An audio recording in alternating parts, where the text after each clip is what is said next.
rule, at least 50,000 people are now officially under evacuation orders right now as winds whipped fires tear through parts of California.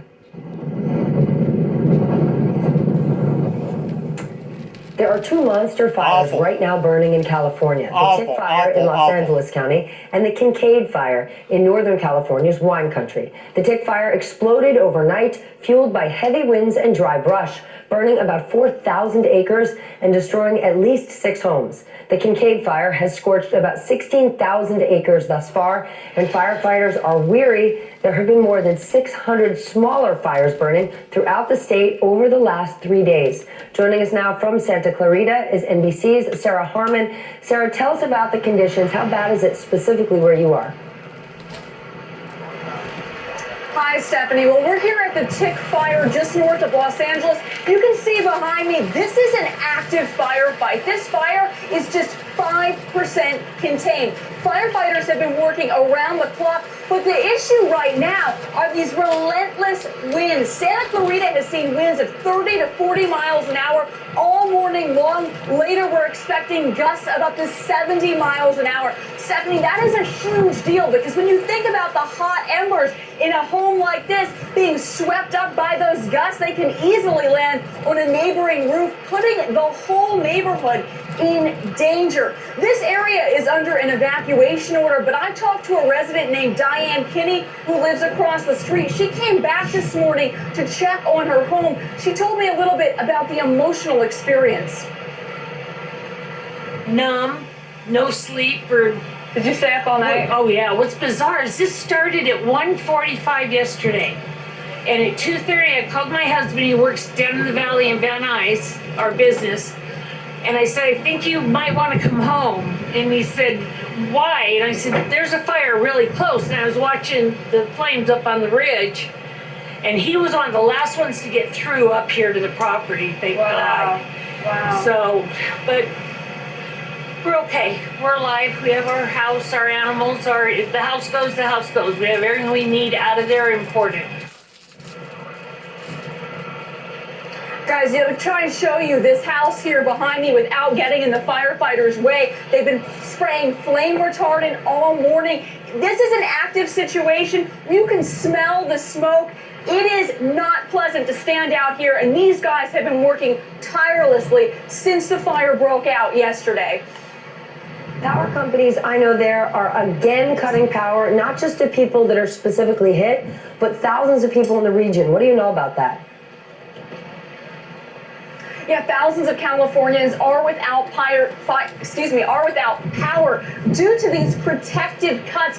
13,000 people in this area alone do not have power. Obviously, that makes getting information about evacuations even more difficult, Stephanie. Another thing that's going on is that there's an investigation by CAL FIRE into an incident in Northern California. PG&E, one of the power companies, did cut power to residents, but they didn't cut power to all of their transmission lines.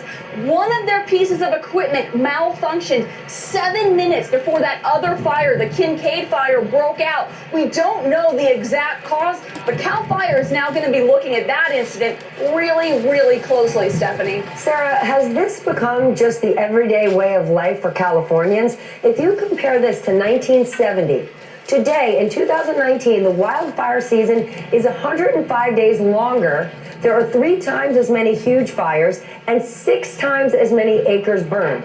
Is this just the life they're now living in California?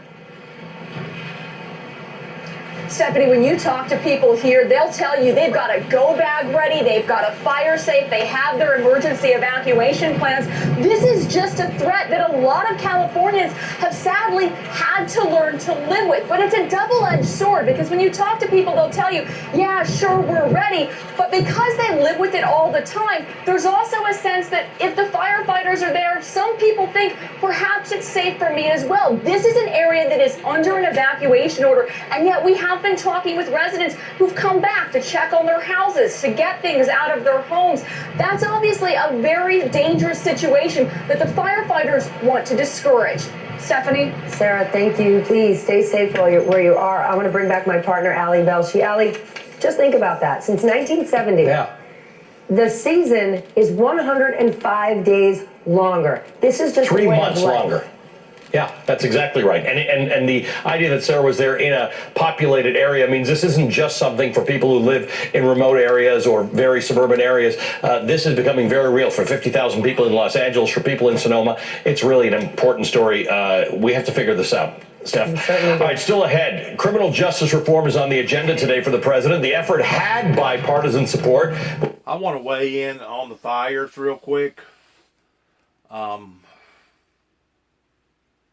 My belief, other than it being associated with global warming as far as atmospheric crisis, as far as it being extremely too dry.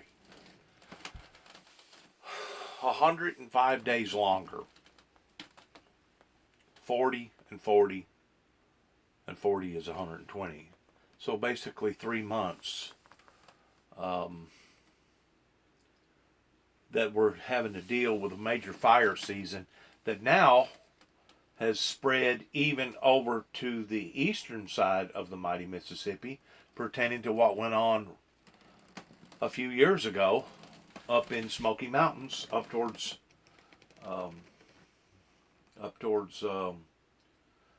Dollywood and other parts of eastern Tennessee.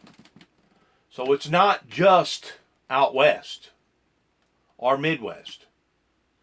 And it's not just the fires that we're seeing large amounts, that's now 3 times more an acreage that is burnt, that is now 6 times more, but it is affecting other parts of the nation too as well, pertaining to this global warming that today still a lot of people are in denial of, including our chief and commander Donald Trump.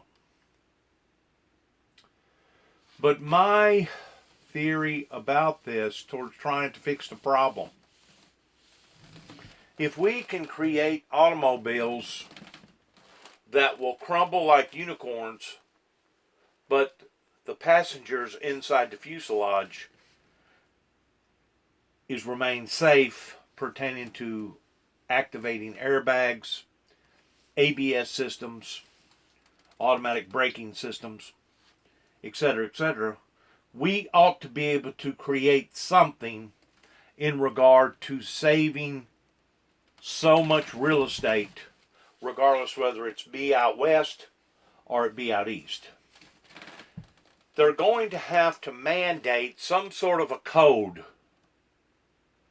in manufacturing homes, the same way that they mandated manufacturing homes that was close to either the Gulf of Mexico pertaining to hurricanes or the eastern seaboard pertaining to hurricanes. They're going to have to mandate similar towards what went on out in Oklahoma City, Oklahoma, to the point that if you build a home out in Oklahoma City, Oklahoma, it is now mandated that you have to have some sort of a storm shelter, some sort of a safe house to go into underground, because that area is so prone of being hit by major tornadoes again and again and again, basically Tornado Alley, that finally somebody scratched their head hard enough to say, you know what, this isn't no longer about just saving structural damage pertaining to real estate, but this is about saving lives. Saving lives. So they mandated it in their codes in the city of Oklahoma City, Oklahoma, and it may be mandated throughout the state, I don't know, that whenever you build a new home today, you have to have a storm shelter. You have to put that into the equation that, yes, this home has a safe house to go into in case of a tornado. They're going to have to engineer some sort of utility on these newer homes to where whenever something like this occurs, there is either a rollout fire blanket that comes out over the roof that layers over the side of the house, or it's going to have some sort of outdoor sprinkler system added to it that would be separate from the rest of the plumbing in the house. I mean, if we can create foam that we spray on airlines pertaining to airports and airplanes that will basically smother out a fire, smother it out to the point that the fire can no longer have oxygen, because fire's just like us. You got to have oxygen. And if a fire doesn't have oxygen, it goes out. But there has to be some sort of method or technique that some of our greatest minds and greatest engineers can come up with, either with a foam, a blanket, or a watering system that will not only eliminate a great deal of real estate being burnt to a crisp, but it will help to eliminate the danger of losing lives. I don't know what that method or what that technique will be, but there has to be something out there that somebody has already done touch base on. And I know by being in the industry, in the auto body industry, that we have welding blankets to the point that you could literally take a torch and put up to the blanket and the blanket will not burn. I'm talking about a torch that has settling oxygen in it you can't just sit there indefinitely and hold it, because eventually you're going to burn a hole through it. But for a few minutes or a few seconds, you can take a torch to some of these welding blankets that will not burn. You may starch it, you may discolor it, but as far as it catching a fire, it won't catch a fire. And I don't know how hot, I don't forgot now how hot a torch is. I think it's something like 14 or 1600 degrees. Don't hold me to that figure. But it's a whole lot hotter than just a regular fire. A torch that has settling and oxygen in the same chamber that can create a hot enough flame that can cut through metal. It's got to be a certain temperature to be able to melt metal, to cut through metal. So whenever you're talking in comparison to a torch versus a open flame, there really isn't no comparison to the temperature. So if we can create a blanket that can be used to cover over seats, interior carpet, and cover over glass. Matter of fact, I'll use this illustration. We've got a paper in the auto body industry made by 3M. I think I got a half a roll of it out here in my dwelling, to where you can put that paper over a glass. That's what it's made for. It's got sticky tape on one side. And I mean, it will basically stick to just almost anything. But you can literally take this 3M non-burning material paper.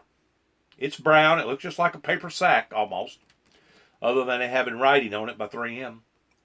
And you can wipe it on a glass, kind of like putting a film on there pertaining to sunscreen. You can take a grinder,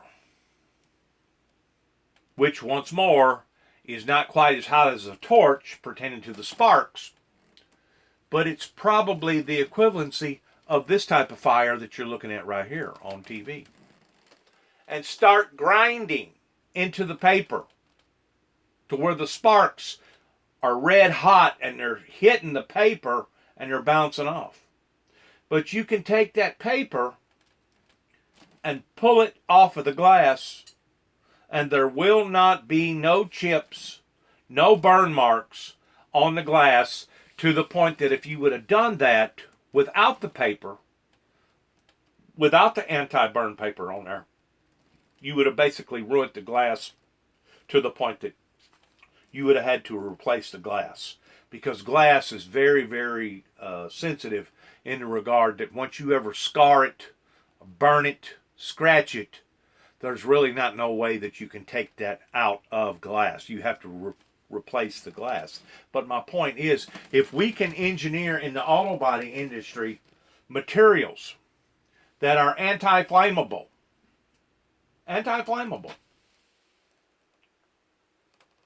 we ought to be able to engineer anti-flammable materials in regard towards saving people's lives whenever something like this occurs, that either a blanket will roll out from the top peak, the crown, the Boston crown of a house, that will cover that home, or we ought to be able to have some sort of fire extinguishers or foam that will come out, or something that will protect the lives of many, many people in regard to all these serious wildfires that is now intensified in not only the length of the days, but the largeness of the intensity of the fires that are growing worse and worse and worse each year. There's always another solution in these high capacity burning areas. Is the only way to be able to live in these areas, way out in the middle of a wood somewhere where there's hundreds and thousands of acres of nothing but raw burning combustible material, is to build a house underground. There's always that option in regard to making sure that your house is basically fireproof. But there has to be some sort of new ordinances that is mandated in these high volume areas, just like the hurricane prone areas, that now they have to use hurricane straps, hurricane fixtures, hurricane this, hurricane that, to make sure that that home is more sustainable in case of a Category 1 or a Category 2 hurricane.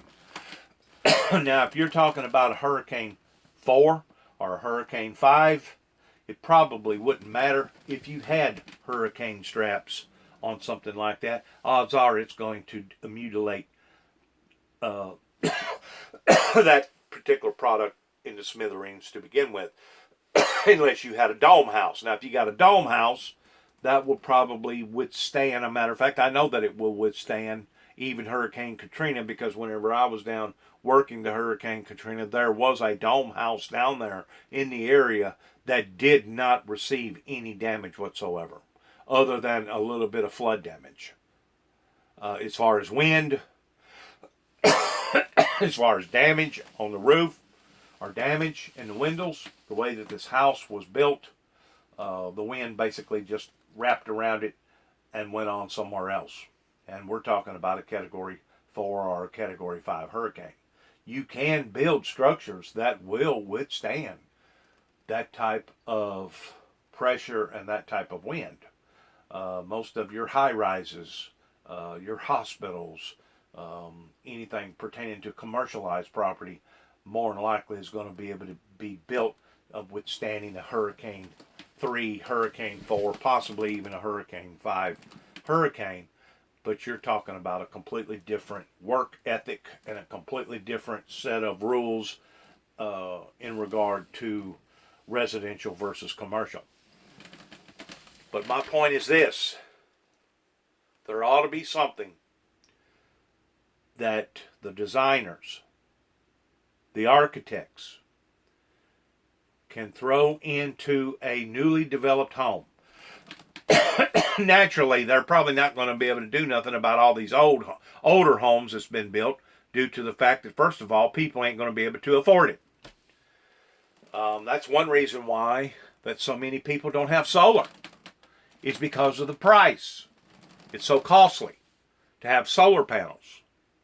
But it looks like if you're going to have a sustainable home, that you don't have to worry about these power outages continually happening, you're going to have to resort to some sort of exterior power, regardless whether it be solar, wind, or battery, or properly generated homes in these high volume areas that are more prone towards having blackouts due to all these problems that are occurring in regard of global warming, environmental crisis. That, like I said, a great deal of people still do not believe that is real. You know, there was a time whenever a great deal of people didn't believe that the world was round. They thought it was flat. They thought that if you went so far out into the oceans that you would literally drop off the earth and you would no longer exist. We have learned since then that the world is not flat, but the world is round. There's a lot of educational barriers. Let me use the right word. There's lots of educational bearings that still to this day, these barriers are affecting trillions of dollars in commercialized as well as residential materials as well as lives. We have to do better. We have to be smarter. We have to work harder to make this world a productive, peaceful utopia that it talks about in the book of Revelations, as well as other parts of the Bible pertaining to peace and utopia. We have to do a better job. And once more, I did not make the predictions that I made in, I believe, 207 or 208 up in Kentucky in regard to major electrical disturbances towards trying to harm or hurt people. I made these predictions in regard to putting out advisories or warnings to society that there was going to be major electrical disturbances here in America and throughout the planet. But those advisories, those warnings, was taken out of context. The same way as me sending the 43rd President of the United States a t-shirt that read "A Bloody Road Ahead" pertaining to the apocalypse, the four horsemen, the end time events. Those advisories or warnings was taken out of context. And instead of people thinking that I was trying to help them, they actually thought that I was trying to hurt them. Isn't that odd? That all of a sudden, on this smear campaign, we've got people that instead of them desiring towards putting me in a corner towards this is an individual that's actually trying to help people, they was solely sold out towards putting me over into a corner that this is an individual that's trying to harm and hurt people. No.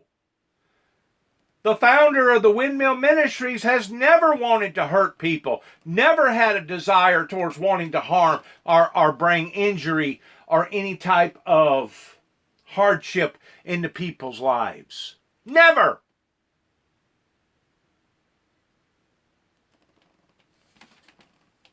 This is all part of the adversary's way of trying to destroy one's purpose.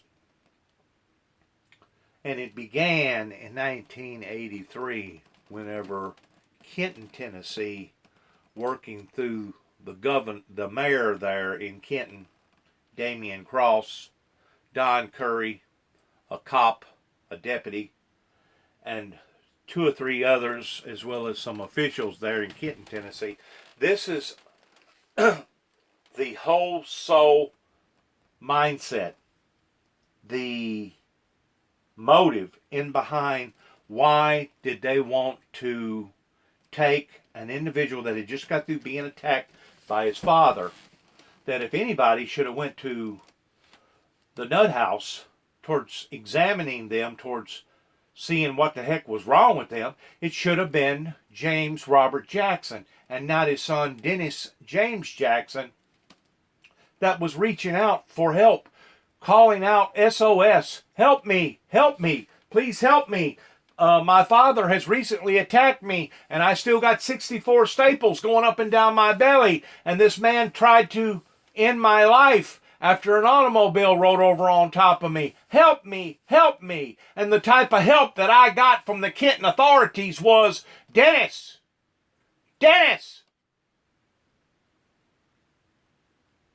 you need to go get psychoanalyzed.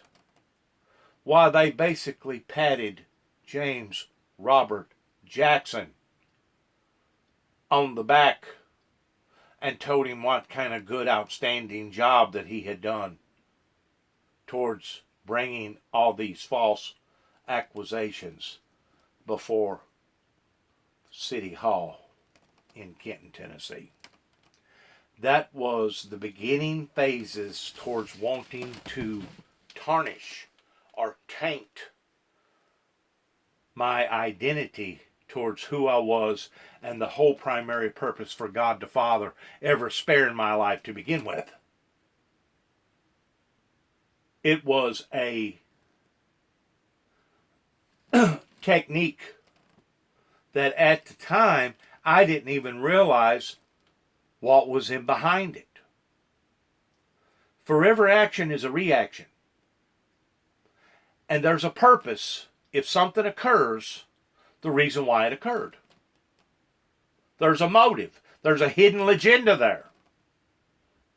And since all these occurrences has happened in my life, I have finally wisened up to the degree that I start looking deeper into the interior motives of why a person or a group of people, persons, why did they ever do what they done to begin with? You know, L.B.L, Land Between the Lakes up in western Kentucky, can use any and every excuse that they want to pertaining to me making 2 telephone calls after I had finally resolved the issues in Oklahoma City, Oklahoma, working with an attorney by the name of Jay Silvernail, in having the authorities drop all the charges over in Oklahoma City, Oklahoma. The Kentucky authorities can use whatever reason that they want to use towards trying to validate the reason why that they reached out with the long arm of the law towards going all the way over to Kentucky while I was working and rented out a house, towards dragging me back to Kentucky, of questioning my intentions, my interior motives, of why did I ever make 2 telephone calls, in the degree of telling them that my story was going to be told, and it was in an apologetic, non-threatening form. Why would have those people have attacked me the way that they attacked me up in L.B.L? There has to be a motive in behind it. And their motive was, yes, they was wanting to tarnish and taint my character even that much more, along with other officials and other state and federal officials throughout this country. So whenever I look at stuff like this, and I put stuff like this on my Facebook or on my YouTube platform, and I tell people good luck to all of us, I really mean that from the sincerity, bottom part of my heart. Good luck to all of us. Because as these things are evolving and escalating and growing even worser and worser and worser, This isn't. we as a society have to understand that these are all the predictions of the Bible, where Christ himself validated and said that as you shall see these things occurring, to know that they are great sorrows of the earth that is crying out, SOS, help me, help me, by seeing the explosions of all these natural occurrences, regardless whether it's coming in the form of fires, floods, hurricanes, catastrophe after catastrophe after catastrophe, that now we're seeing escalate on a level that is unimaginable 25 or 30 years ago. Fire, fire, fire, fire, fire, fire, fire, fire, fire, fire, fire, fire, fire. Massive fires. They should have broadened it over here to Tennessee and showed what went on in Pigeon Forge and other areas up in the Smoky Mountains. But it's 105 days longer, 3 times as large of fires, and as many acres burned. 6 times that amount. 6 times. That's a lot. Just in 25 or 30 years. And there's no doubt there was fires 25, 30 years ago. But it wasn't nothing on this scale. Nothing. Even comparison to this. But yet now we got people that won't accept the fact that our environment is changing. Good luck to all of us. Good luck to each and every one of us. These statistics, if you look right here, come out in 1970. In comparison to what was going on in 1970, which would be 50 years ago, compared to now, is this number, and that number. 50 years ago compared to now. So you have to ask yourself the question, what is the country and the world going to be like in the next 25, 30, 40, 50 years from now if we continue on this same path that we have been on in the past 50 years? I'm 58. Born in 1961. If it's that bad now, what's it going to be like in the next 50, 60 years from now? Shalom. Thanks for listening.